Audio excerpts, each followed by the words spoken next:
Hello అండి, నేనైతే బిర్యానీ చేశానండి. ఎగ్ దమ్ బిర్యానీ చేశాను కుక్కర్లో. చాలా సింపుల్గా చేయొచ్చు. మసాలాలు ఎక్కువగా కాకుండా తక్కువగా వేసి కుక్కర్లో అయితే చేయొచ్చండి. సింపుల్గా అయితే అయిపోతుందండి. ఎలాంటి హడావుడి లేకుండా అప్పటికప్పుడు తినాలి అనిపించినప్పుడు ఇలా అయితే ట్రై చేయండి. ఒక స్మాల్ రిక్వెస్ట్ అండి, వీడియోలోకి వెళ్ళే ముందు ఎవరైనా ఫస్ట్ టైం చూస్తుంటే ప్లీజ్ అండి సబ్స్క్రైబ్ చేసుకోండి. అలాగే లైక్ చేయండి, షేర్ చేయండి. సింపుల్ ప్రాసెస్ అండి. వీడియో స్టవ్ స్టార్ట్ ఆన్ చేద్దాము. చేసి ఆయిల్ అయితే వేసేసి ఎగ్స్ అయితే వేస్తున్నానండి. ఫస్టే ఎగ్స్ బాయిల్ చేసి పెట్టాను. ఇప్పుడైతే ఎగ్స్ని ఫ్రై చేసుకోవాలి. కొంచెం సాల్ట్ అయితే వేసానండి, సరిపడంత సాల్ట్ వేసుకోండి. అలాగే ఒక స్పూను పసుపు అయితే వేసానండి. ఒక స్పూను కారం కూడా వేసి ఫ్రై చేస్తున్నాను. ఇలా ఫ్రై చేస్తే టేస్ట్ బాగుంటుంది. అంతేకాకుండా ఎగ్స్లో స్మెల్ అనేది ఉండదండి. టేస్ట్ చాలా బాగుంటుంది. ఇంకా ఫ్రై అయిన తర్వాత అయితే నేను తీసేస్తున్నానండి. తీసేసి అదే ఆయిల్లో హోల్ గరం మసాలాలు అయితే వేస్తున్నాను. బిర్యానీ ఆకు కూడా వేసానండి. ఒక ఉల్లిపాయ అయితే సన్నగా కట్ చేసి వేసాను. ఒకటైతే సరిపోతుందండి. ఒక 4-5 పచ్చిమిర్చి కూడా చీల్స్ అయితే వేసాను. కొంచెం ఆయిల్లో బాగా మగ్గనివ్వాలండి. టమాటాలు ముక్కలుగా కాకుండా ఇలా పేస్ట్ లాగా చేయాలండి. నేను ఒక 2 టమోటాలు అయితే తీసుకొని కట్ చేసి మిక్సీలో అయితే వేస్తున్నానండి. పేస్ట్ లాగా చేయటానికి ముక్కలుగా కూడా కట్ చేసి వేయచ్చు, కానీ పేస్ట్ వేస్తే టేస్ట్ బాగుంటుంది. ఇంకా ఇవి అయితే ఫ్రై అయిపోయాయి. పేస్ట్ కూడా వేసేసాను. టమోటా పేస్ట్ వేస్తే బాగుంటుందండి. అలాగే జీడిపప్పు పేస్ట్ కూడా వేయొచ్చండి, ఇంకా చాలా బాగుంటుంది. టమోటా పేస్ట్ అయితే వేసాను. ఇప్పుడు 2 టీ స్పూన్లు అల్లం వెల్లుల్లి పేస్ట్ కూడా వేసేస్తున్నానండి. పచ్చి వాసన పోయేంత వరకు ఫ్రై చేయాలి. మీకు తెలిసిందే కదండి, అల్లం వెల్లుల్లి పేస్ట్ కొంచెం వాసనగా ఉంటుంది. కొంచెం కసూరి మేథి కూడా వేయచ్చు, ఉంటే వేయచ్చు, లేకుంటే ఏం లేదండి.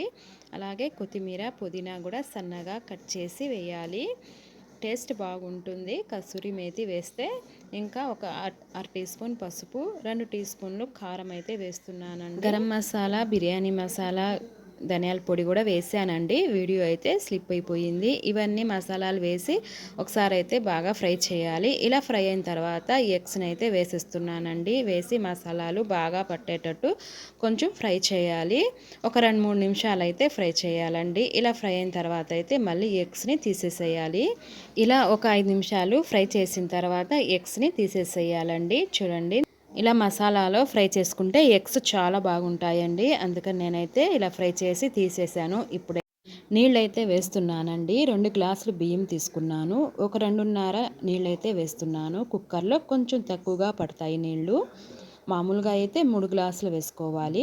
కుక్కర్లో కాబట్టి ఒక 2:30 గ్లాసులు అయితే వేసాను. సరిపడంత ఉప్పు కూడా వేసేసానండి.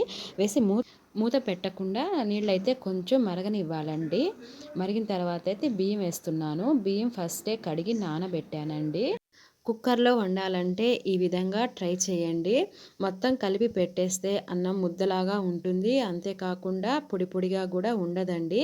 ఇలా చేసి చూడండి, అన్నం కూడా చాలా పొడిగా ఉంటుంది. టేస్ట్ కూడా బాగుంటుందండి. కుక్కర్లో ట్రై చేస్తే చాలామంది టేస్ట్ బాగుండదు అని అనుకుంటారండి, కానీ టేస్ట్ బాగుంటుంది. కొన్ని నీళ్లు తక్కువగా వేసుకుంటే సరిపోతుంది. అలా ఎగ్స్ కూడా వేసేసానండి. వేసి మూత పెట్టేశాను. ఒక 4 విజిల్స్ వస్తే సరిపోతుందండి. వేడి మీద కాకుండా కొంచెం చల్లారిన తర్వాత అయితే మూత తీయాలండి. వేడి మీద తీస్తే అన్నం అంత పొడిగా ఉండదు. ఒక 5 నిమిషాలు చల్లారనివ్వాలి. అప్పుడైతే మూత తీసి చూస్తే అంతే అండి, వేడి వేడిగా ఎగ్ దమ్ బిర్యానీ అయితే రెడీ అయిపోయింది. ఎవరైనా మన ఇంటికి చుట్టాలు వచ్చినప్పుడు ఇలా హడావుడి లేకుండా సింపుల్గా అయితే చేయొచ్చండి. అంతేకాకుండా లంచ్ బాక్స్ ప్రిపేర్ చేయాలన్నా ఇలా సింపుల్గా అయితే అయిపోతుందండి.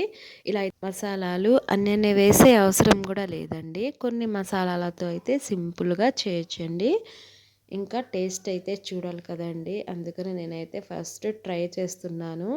టేస్ట్ అయితే సూపర్గా ఉంది. దీనికి కాంబినేషన్గా రైతా అయితే చేశానండి. టేస్ట్ అదిరిపోయింది. ఒకసారి మీరు ట్రై చేయండి. ఇలా కుక్కర్లో ఎగ్ బిర్యానీ అయితే ట్రై చేయండి. టేస్ట్ సూపర్గా ఉంది. ఇంతకీ ఈ వీడియో ఎలా ఉంది, మీకు నచ్చిందా? నచ్చితే ప్లీజ్ లైక్ చేసి సబ్స్క్రైబ్